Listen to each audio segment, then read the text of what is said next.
여러분 행복하세요? 주님의 이름으로 축복합니다. 하나님은 여러분을 향하여 놀라운 계획을 가지고 계십니다.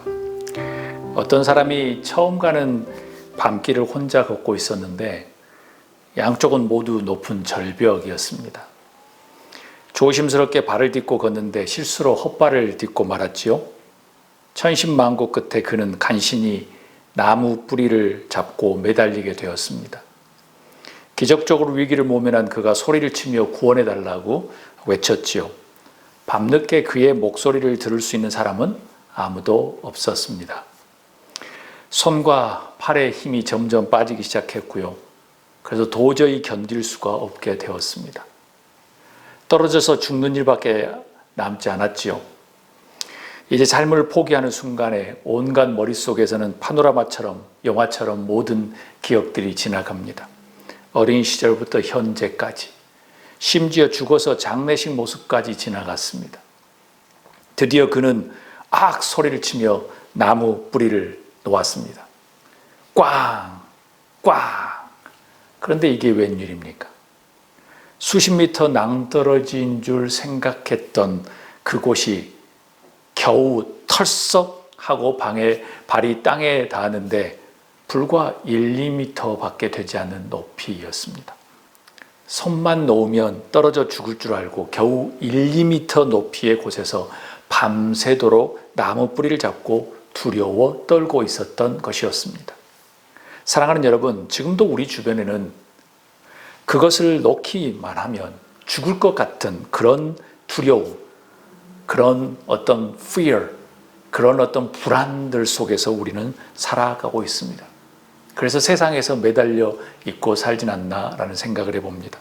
혹시 여러분은 어떻습니까? 저는 어떻습니까? 두려움은 영어로 말하면 afraid, fear라는 말입니다. 미국에 있는 한 대학의 심리연구팀이 그 불안과 공포의 실태에 대해서 조사한 통계가 다음과 같습니다. 첫 번째로 40%를 차지하는 그 불안과 공포는 미래에 대한 어떤 공연한 불안이라는 거예요. 그 다음에 30%는 지나간 것에 대한 불안이 또 차지합니다. 그리고 12%는 남의 일에 대한 불안이라는 겁니다. 그리고 10%는 질병에 대한 불안이고요.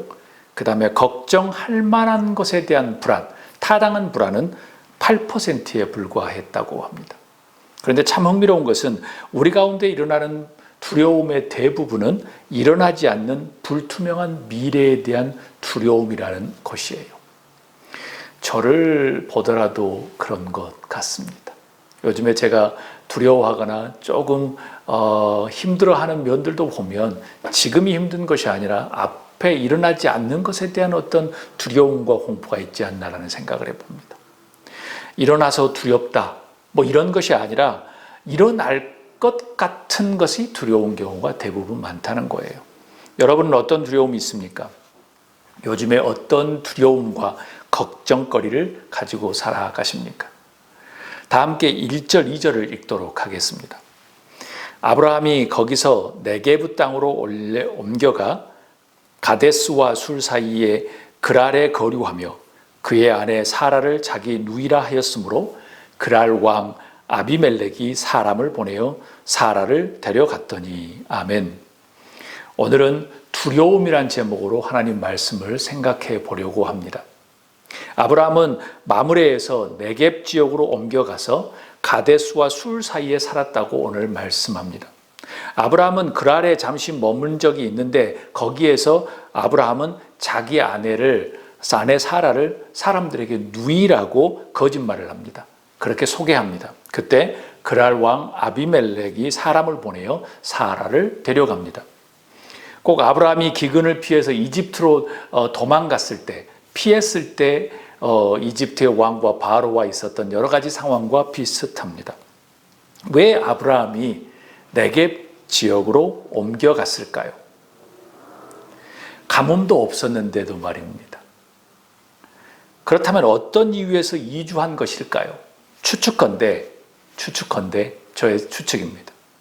자신의 눈앞에서 소돔과 고모라가 불타는 것을 보았던 것이 원인이 아니었을까 생각해 봅니다. 사람들은요, 트라우마를 경험하면 두려움의 몸서리를 칩니다. 아마도 자연재해로 지금 지구 곳곳이 미국도 그렇고요, 한국도 그렇고요, 또 전쟁, 또 많은 자연재해, 그 모든 것들이 아주 트라우마가 되어서 그들의 삶을 힘들게 할 것입니다.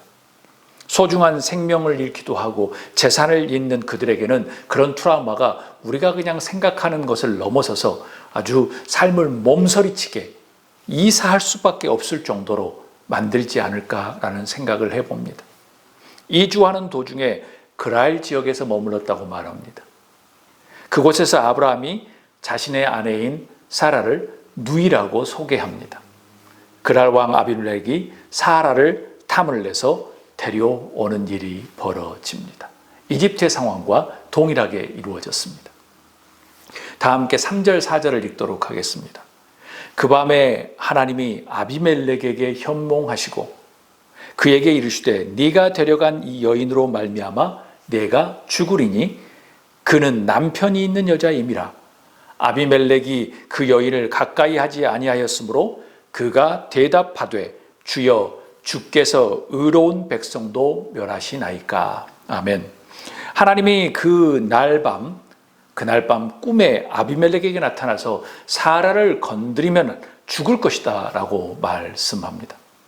아비멜렉은 이렇게 이야기하지요. 그 여인을 가까이 하지 않았다라고 말하면서 주께서 의로운 한 민족을 멸하시렵니까? 의로운 한 사람을 멸하시렵니까? 라고 말합니다.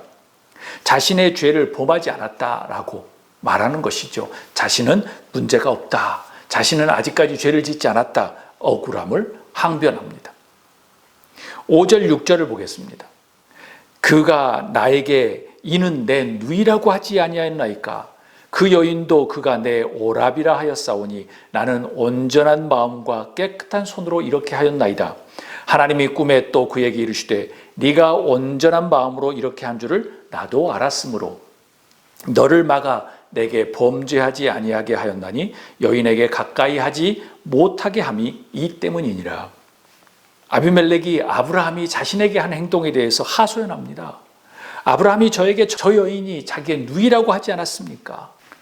또 이 여인 사라도 아브라함을 자신의 오라버니라고 말하지 아니하였습니까? 저는 깨끗한 마음으로 떳떳하게 일을 하였습니다.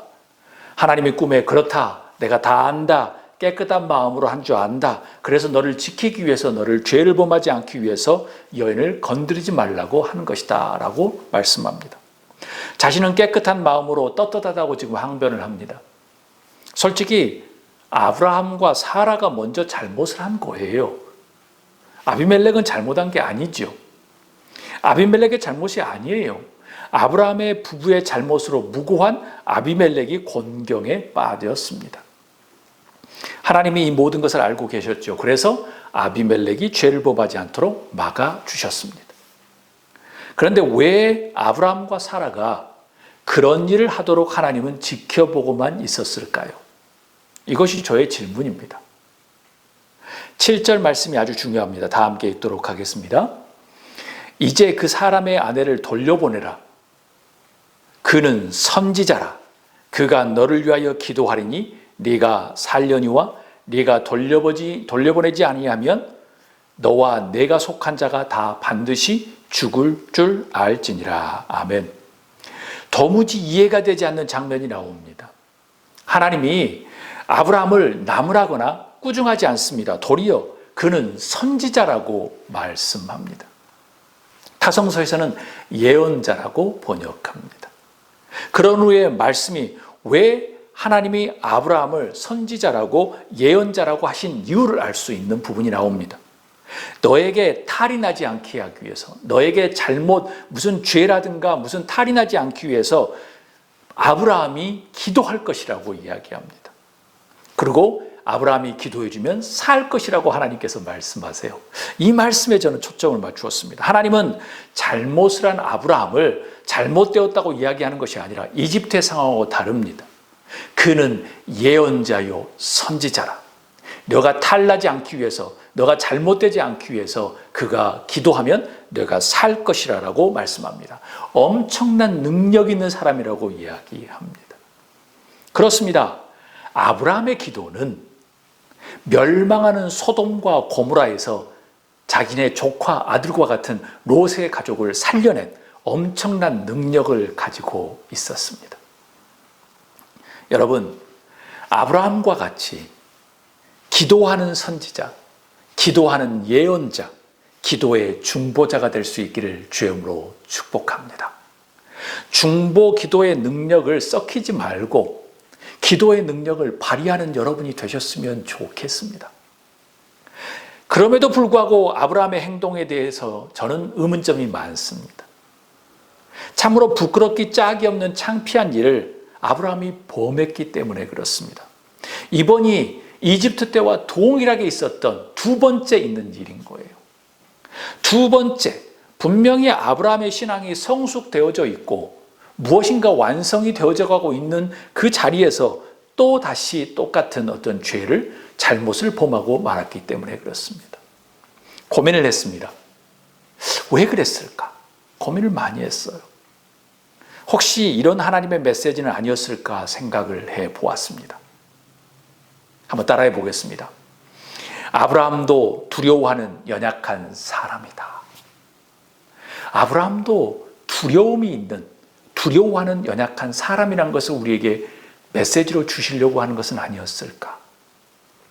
우리는 아브라함을 바랄 수 없는 중에 바란 사람이라고, 정말 믿음의 조상이라고 칭찬하며 또 배우기를 원합니다. 우리와 다른 행성에 사는 사람으로 생각해요. 한번 이집트의 과오를 통해서 이제는 완벽한 사람이 되었으리라고 생각하기 쉽습니다. 소돔과 고모라에서 롯의 가족을 살렸던 그 위대한 중보 기도, 하나님의 마음까지 돌렸던 그 기도를 한 사람이기 때문에 더욱 그렇지요. 그런데 이런 어처구니 없이 잘못을 또 저지르고 맙니다. 왜 이런 상황을 성경에 기록했을까요? 아브라함이 나와 다른 세상의 사람이 아니라 우리처럼 똑같은 사람이라고 말하고 싶은 것은 아니었을까요? 이 말씀을 보면서 아브라함과 사라에게 화가 나거나 안타까움이 생기는 것보다 저는 이런 생각이 들었습니다. 안도의 한숨이 쉬어졌습니다. 아브라함도 두려워하는 연약한 나와 같은 사람이구나. 아브라함도 염려하는 사람이었구나. 부끄러운 실수였음에도 불구하고, 감추어도 되는 부분임에도 불구하고 이렇게 성서에 자세히 기록하고 있는 그 하나님의 말씀, 그 하나님의 계획, 그 하나님의 놀라운 음성을 들으실 수 있기를 주님으로 부탁합니다. 여러분, 마음대로 되지 않고 계속 실수하며 살아가는 것이 우리의 인생입니다. 저도 그렇습니다. 저도 어제 많이 힘들었습니다. 뭔가 글을 많이 쓰는데 또 저의 멘토들이 여러 가지 피드백을 주면서 아유, 언제 끝나려나, 여러 가지 상황들을 생각해 보면서 많이 힘들더라고요. 포기하지 않고 계속 그 길을 걸어가며 하나님을 붙잡아야 합니다. 저도 오늘 힘을 냈습니다. 아, 주님께서 나와 함께 하시는구나.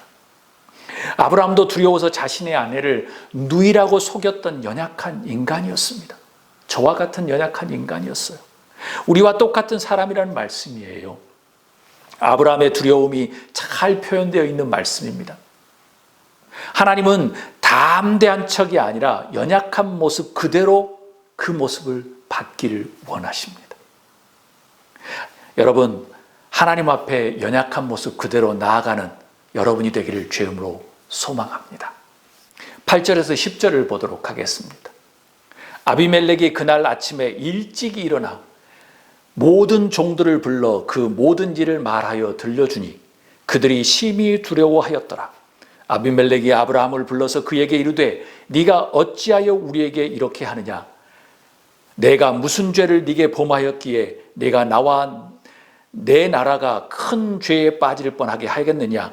네가 합당하지 아니한 일을 내게 행하였도다 하고 아비멜렉이 또 아브라함에게 이르되 네가 무슨 뜻으로 이렇게 하였느냐? 다음날 아침에 아비멜렉은 일찍 일어나서 신하들을 다 불러 모았습니다. 그들은 왕에게 일어난 일을 다 듣고서 그들도 매우 두려워했습니다. 아비멜렉은 아브라함을 불러서 호통을 쳤습니다. 당신은 어찌하여 우리에게 이렇게 하였소?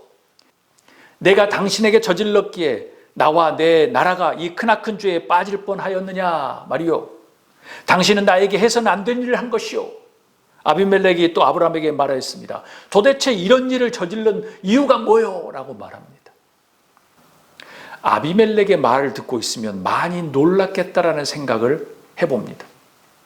아브라함에게 왜 도대체 이런 일을 저질렀단 말이요? 라고 하는 말을 보면, 꾸짖으면서 하는 것을 보면 얼마나 놀랐을까라는, 두려움에 쌓였을까라는 생각을 해봅니다. 솔직히 아브라함 자신도 잘 모릅니다. 그냥 두렵기 때문에 한 거지요. 두려움이란 감정은 무엇이라고 말하기엔 참 애매한 것 같습니다.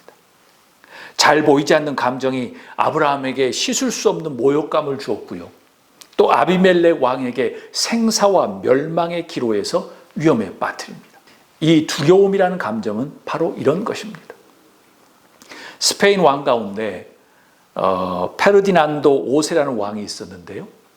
그 왕이 어떤 점쟁이에게 왕께서는 마드리갈이라는 곳에 가시면 안 됩니다 라고 말합니다. 그 마드리갈에서 왕은 장차 죽을 것입니다 라는 말을 남겼습니다. 그런데 그곳에 왕의 별궁이 있었지만 왕은 무서워서 궁전을 지어놓고 21년 동안 그곳에 가지 못했습니다. 그러다가 한 번은 스페인 지방을 여행하다가 어떤 조그만 촌락에서 하룻밤을 지내는데 그곳에서 병이 걸렸습니다. 왕은 그 지방이 어떤 지방이냐고 물어보았는데 신하가 옆에 있던 사람이 이곳이 마드갈레라고 대답합니다. 마드리갈하고 비슷했죠. 사실은 마드리갈은 아니고 비슷한 이름일 뿐이었습니다. 그런데 그 말을 들은 왕은 아이고 나는 죽겠구나 라고 두려움과 공포에 빠져서 며칠이 안 되어 죽었습니다. 병이 죽인 것이 아니라 공포심이 왕을 죽인 것이지요. 두려움이라는 공포심이 사람의 마음에 엄습하면 신경도 쇠약해지고 혈압은 높아지고 유액 분비도 잘 안 돼서 소화도 안 되고요. 그리고 심장이 뛰고 당뇨병이 생기기도 합니다. 이렇게 되어서 실상은 세균에 의한 병보다 공포심에 의한 원인이 되는 병이 생기기 쉽고요. 또 죽는 사람이 더 많습니다. 이처럼 두려움이라는 감정은 우리 인간을 죽음과 멸망, 실패와 좌절의 늪으로 빠지게 하는 근본적인 원인이 됩니다. 어떤 모양으로든 두려움에서 탈출하는 방법, 두려움을 컨트롤하는 방법을 배워야 합니다. 이사야 41장 10절 두려워하지 말라 내가 너와 함께함이라 놀라지 말라 나는 내 하나님이 됨이니라 내가 너를 굳세게 하리라 참으로 너를 도와주리라 참으로 나의 의로운 오른손으로 너를 붙들리라. 아멘. Do not afraid. I will be with you. Do not be dismayed. I am your God. I will strengthen you and help you. Uphold you with my righteous right hand. 하나님께서 우리에게 오실 때마다 처음으로 하시는 말씀은 두려워하지 말라. 나는 내 하나님이 됨이라 라고 말씀하는 거예요. 사랑하는 여러분, 하나님과 동행함으로 두려움이 변하여 기쁨이 될 수 있기를 주님으로 축복합니다. 두려움의 근원을 해결하신 분은 창조주 하나님밖에 없으십니다. 하나님께서 여러분의 두려움을 책임지십니다. 그분을 믿고 따르기만 하십시오. 11절에 보면 아브라함이 이르되 이곳에서는 하나님을 두려워함이 없으니 내 아내로 말미암아 사람들이 나를 죽일까 생각하였음이요. 아브라함이 대답합니다. 이곳에서는 사람들이 아무도 하나님을 두려워하지 않으니까 나의 아내를 빼앗으려고 할 때에는 사람들이 나를 죽일 것이라고 생각하였습니다. 라고 말합니다. 11절 말씀이 아주 저에게 많은 은혜를 주었습니다. 같은 두려움이란 단어를 아브라함이 사용했지만 개념은 정반대의 개념입니다. 그 전의 두려움은 자신이 겪지 않은 일에 대한 일방적인 어떤 두려운 감정이었다고 하면 11절에 아브라함이 말한 감정은 조금 다릅니다. 하나님을 두려워하는 것이라고 말합니다. 하나님을 두려워하는 것과 인간적인 두려움, 이 두 가지의 두려움이 나타납니다. 구약 성서에서 하나님을 두려워한다는 것은 곧 하나님을 경외하는 것을 이야기합니다. 순간순간 하나님의 존재와 하나님의 임재를 경험하고 의식하는 것을 말하죠. 시편 111편 10절에 보면 이렇게 이야기합니다. The fear of the Lord is the beginning of the wisdom이라고 말합니다. 하나님을 두려워하는 것이 지식의, 지혜의 근본, 시작이라고 말하는 거예요. 아브라함의 육신적인 두려움은 하나님을 두려워하지는 사람들에 대한 두려움이었습니다. 그러니까 아브라함이 두려워하는 것은 하나님을 두려워하지 않는 사람들이 자기를 해칠까 봐 하는 두려움이라는 것이죠. 저는 오늘 아브라함과 아비멜렉의 사건을 통해서 하나님께서 주시는 귀한 메시지를 들었습니다. 이것입니다. 함께 읽도록 하겠습니다. 하나님은 두려움을 통해서 일하신다. 다 함께 읽도록 하겠습니다. 하나님은 두려움을 통해서 일하신다. 두려움은 사람을 겁쟁이로 만들기도 합니다. 하나님의 도움이 없이는 할 수 없도록 내려놓는 역할도 합니다. 하나님은 자신만만한 사람들과 일하지 않습니다. 잘못하면 교만으로 보여지기 때문에 그렇습니다. 인간의 탐욕이 가득한 모습이기 때문에 그래요. 아브라함은 자신의 아내를 루이라고 할 만큼 겁쟁이였습니다. 우리와 같은 보통 사람들이며 약한 존재였어요. 저와 같은 존재였어요. 자신도 어찌할 수 없는 창피한 실수를 2번이나 반복합니다. 여러분, 이런 모습 속에서 어딘가 모르게 하나님의 작전이 숨어 있다는 것을 느껴지지 않으십니까? 자신은 의로운 백성이요 온전한 마음과 깨끗한 손으로 한 것이라고 말하는 아비멜렉에게 하나님은 이렇게 말하고 싶은 것은 아니었을까요? 양심과 도덕으로 구원받을 수는 없단다. 오직 나를 경외함, 두려워함으로 구원받을 수 있다라는 말이죠. 두려움으로 실수하고 있는 아브라함을 통해서 그랄 왕 아비멜렉에게 하나님을 두려워하라라는 메시지를 전달하기 위해서 아브라함을 겁쟁이로 만든 건 아닐까라는 생각을 해봅니다. 멋진 하나님의 작전처럼 보이지 않으십니까? 왜냐하면 이번 사건을 통해서 하나님께서 별로 아브라함에게 너 잘못했다, 나무라거나 꾸중하는 모습이 없어요. 도리어 예언자다, 선지자다라고 칭찬합니다. 그리고 아브라함이 기도해 주면 너가 죄를 짓지 않고 너가 살 수 있다라고 말합니다. 그리고 더불어 양과 소떼, 남종과 여종을 선물로 받습니다. 나의 땅이 그대 앞에 있으니 그대가 원하는 곳에 어디든지 가서 거기에서 자리를 잡으시오라고 엄청난 대우까지 받습니다. 이것만이 아닙니다. 16절에 보면은요, 그리고 사라에게 이렇게 말하였다. 나는 그대의 오라버니에게 은천 3개를 주었고 이것은 그대와 함께 있는 여러 사람들에게 그대가 받은 부끄러움을 조금이나마 덜어보려는 나의 성의의 표시요 그대가 결백하다는 것을 모두가 알게 될 것이요. 여러분, 참 흥미로운 것은 잘못은 아브라함이 했는데 송구스러울 정도로 아비멜렉이 잘못했다고 선물과 대접을 아주 해줍니다. 하나님의 어떤 계획이 없었다고 하면, 무엇인가 숨어있는 계획이 없었다고 하면 불가능한 일이죠. 하나님은 아브라함이 교만해지는 모습 대신에 두려움 속에서 하나님만을 의지하도록 하셨습니다.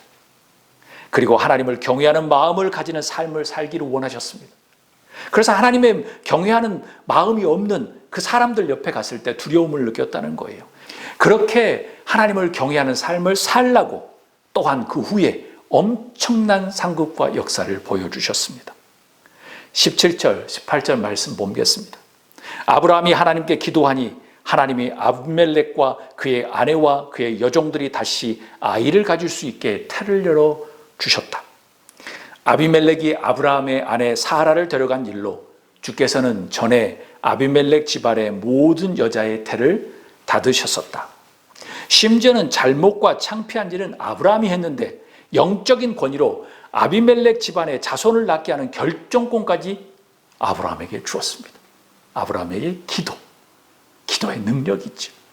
사랑하는 여러분, 말씀 마치려고 합니다. 현미경과 MRI에도 잡히지 않는 두려움이라는 그 바이러스는 우리를 시시때때로 위협합니다. 지금 온 전 세계가 보이지 않는 바이러스, 그리고 심리적인 영적인 두려움 속에서 떨고 있습니다. 안타깝게도 현 시대에 후천성 평강결핍증 환자가 점점 늘어나고 있습니다. 이것은 후천성 면역결핍증에서 이어지는 아주 무서운 것이지요. 현대인의 특징은 불안과 초조라고 합니다. 저도 때로는 불안과 초조에 사로잡혀 있을 때가 있습니다. 무한 경쟁 시대에서 살아남기 위해서 보이지 않는 전쟁 속에서 살고 있는 결과입니다. 그러나 여러분, 그 두려움은 현실과 동떨어진 전혀 현실적이지 않는 두려움에서 기인하는 것입니다. 왜냐하면 어둠의 세력인 사탄이 우리를 무너뜨리기 위해서 사용하는 전술이기 때문에 그렇습니다. 시편 42편 5절에 보면 이렇게 말합니다. 내 영혼아, 네가 어찌하여 낙심하며 어찌하여 내 속에서 불안해하는가? 너는 하나님께 소망을 두라. 그가 나타나 도우심으로 말미암아 내가 여전히 찬송하리로다. Why my soul are you downcast? Why so disturbed within me? Put your hope in God, for I will yet praise Him, my Savior and my God. 우리는 연약한 사람입니다. 실수도 하겠지요. 그러나 겁쟁이와 같은 아브라함을 통해서 놀라운 하나님의 계획을 이루신 것처럼 하나님을 신뢰하는, 그리하여 두려움이 변하여 확신이 되고 그 다음에 용기가 되고 하나님을 따라가는 신실함이 되는 여러분이 되기를 주의 이름으로 축복합니다. 여러분이 두려워하는 그 감정을 통해서 일하시는 하나님을 경험할 수 있기를 축복합니다. 아멘.